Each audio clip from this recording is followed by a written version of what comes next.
Lisa Mariana yakin anaknya darah daging Ridwan Kamil, kini sosok lain muncul ngaku ayah biologis. Kasus Lisa Mariana yang mengaku anaknya adalah darah daging Ridwan Kamil masih jadi sorotan. Sang selebgram bersikukuh jika anaknya adalah anak biologis dari Ridwan Kamil, dan sangat percaya diri bersedia tes DNA.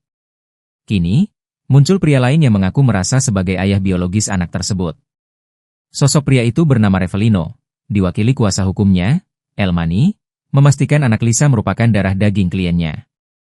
Bahwa anak yang dilahirkan LM berinisial C menurut pengakuan klien kami adalah hasil hubungan dengan LM, terang Elmani, dikutip dari YouTube Grid ID, Kamis, 17 April 2025.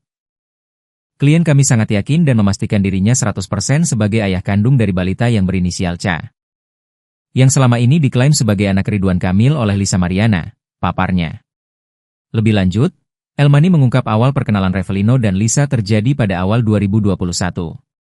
Berdasarkan pengakuan Revelino, Elmani menyebut, kliennya pernah menginap bareng Lisa Mariana di sebuah hotel dalam kondisi mabuk.